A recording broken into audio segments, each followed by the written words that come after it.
Hello, everybody out there in YouTube land, and welcome to DC Fans United. So today I am taking a look at a 100-page giant Justice League number 2. So this is one of the Walmart exclusive comics. I wasn't able to make it up there to get the number 1s that they did last month, but I was able to stop by a Walmart this time, and they had these in stock, so I was able to get Justice League number 2. So the cool thing about these, obviously, is they're 100 pages, so it's much thicker than you'd get with a normal comic. So it's pretty good value since it's $5 for 100 pages. It's a much better value than a regular comic.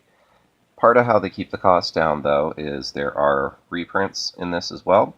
So if you're a new comic reader, that isn't a problem, or if it's a story you haven't read, that isn't a problem.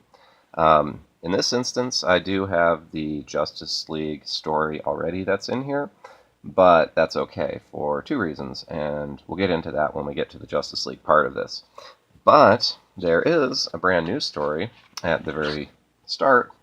So this is a Wonder Woman story called Mother's Day. So this is an all-new part. This is an exclusive to this. This is exclusive to this comic.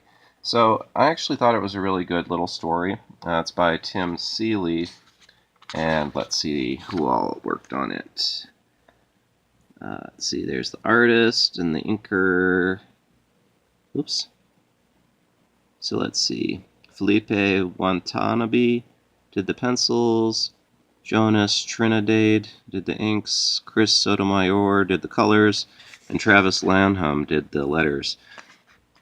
People don't talk about letterists very often, but I do see Travis Lanham on all kinds of stuff, like those Countdown to Final Crisis books I've been reviewing. They are often lettered by him. So as far as the actual story itself, it's pretty neat. There's a little flashback at the very beginning, which is really kind of endearing.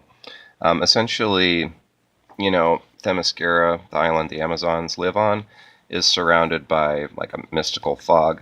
Anyways, when Wonder Woman was a little girl, she heard that a bunch of whales were beached outside of that, fog. So she swam out there and helped them, and they were able to get back into the water. And then her mom's getting after her and saying, well, you shouldn't, go out there in the outside world. That's an ongoing theme with Wonder Woman. And basically she gets in trouble and grounds Diana.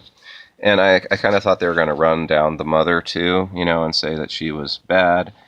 But it's actually kind of like they're both in the right in a way. So Diana says the reason she did it is because she's like her mom, because that's what her mom would have done when she was a kid. And, Hippolyta is just worried about the outside world. So anyways, I thought that was cool.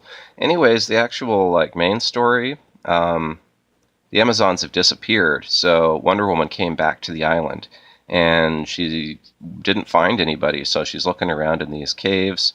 And I was really impressed with Tim Seeley's writing throughout this because he talks a lot about Greek mythology. Essentially, too, the primary antagonist that Wonder Woman's dealing with is this Echinda. So she's like the mother of all monsters. So it's pretty neat, like Cerberus and all these other monsters that are famous from Greek mythology. She was the mother of them. So she's got Steve Trevor along with her, which in some ways it's kind of like Superman bringing Lois Lane along with him. Like it's kind of dangerous, but he's kind of a badass, I guess. So anyways, it starts off too like Wonder Woman just punched out this 10-ton tiger, and then they go in and she's talking about how it's one of the children of that Echinda. Yeah, Echinda. So anyways, they continue. They're looking, because they're pretty sure that this is where, the Amazons were taken. Plus, too, I wanted to say, you can see the glare on the paper a little bit, but it's actually not nearly as bad as it is in, most comics these days that are really glossy. So then there's this crazy rhino. It's like another one of those. Essentially, she's just going along and taking them down, one by one. Boss fights. Pretty awesome, honestly. And, at this point, too, I was kind of like, man, Trevor's not doing much. But then he had this, cool moment here. He's like, after you, princess. So, pretty cool. And then you see here Hippolyta's been captured, and this is the, you know, the mother of all monsters. So her reasoning for being upset actually kind of makes sense too. She talks about how all of her offspring were killed off by like Hercules, and Cerberus was taken and forced to guard Hades and all that. So she's mad, and she's taken it out on the Amazons because they were, they serve the Greek gods essentially. So then Diana and Steve finally get there, and then there's a new monster baby. So look at that art too, it's pretty cool. So she runs at him, and he's just like, man. Yeah, it's pretty funny actually.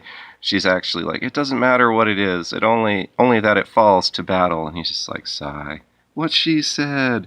So some of the jokes are, it depends on your sense of humor. Some are funny, some are a little cringy, but overall, like, you'll have to go through and read it, but there's all kinds of references to Greek mythology, and Tim Seeley really seems to understand the source material both in Wonder Woman and in Hippolyta.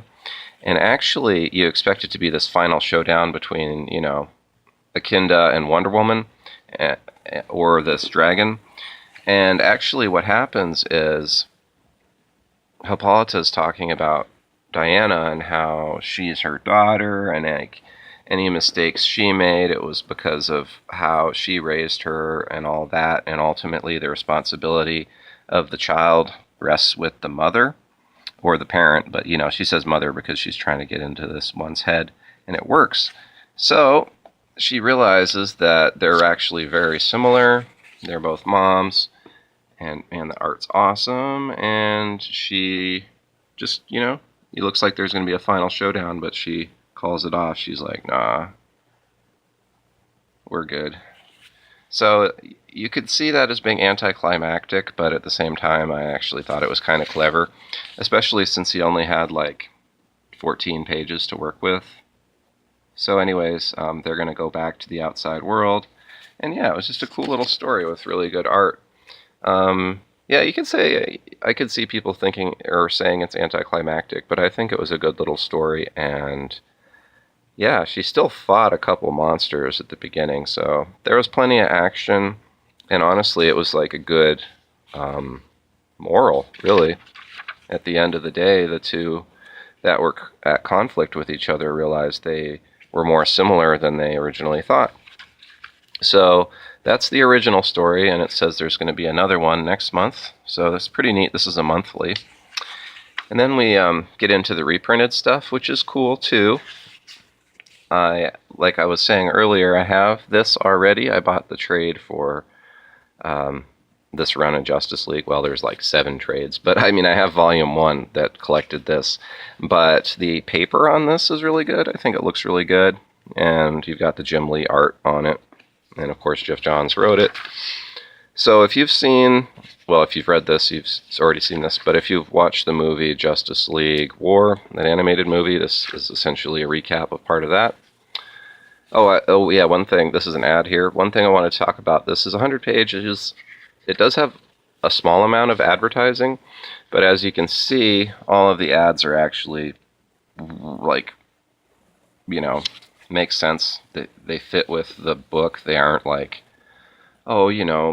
for a random mobile app or something. They're like, this is the book that this is from. So, it's very relevant. They're just trying to get you to buy more comic books. I actually don't have a problem with ads like that. They don't take me out of it so much. But anyways, if you've read that, you've probably seen it already, but I thought it was quite good.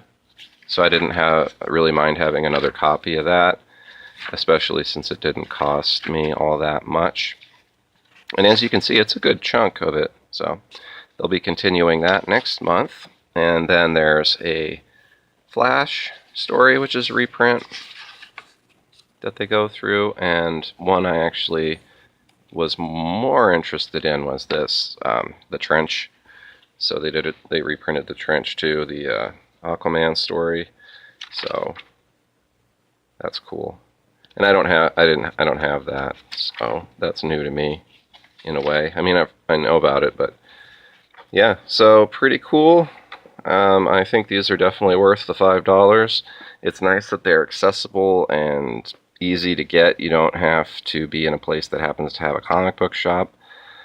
Most places have Walmarts, so definitely check for these. Oh, another thing too, a lot of people can't find them. Some Walmarts don't carry them, unfortunately, but where they are generally stocked is by where the trading cards are, so like where there's Magic cards, Pokemon cards, stuff like that. Look around in that area. That's where I found them. They aren't by where the magazines are. They're kind of by where the trading cards and stuff like that are. So that's all for now. I think it's a good value. I hope they keep doing this for the long term.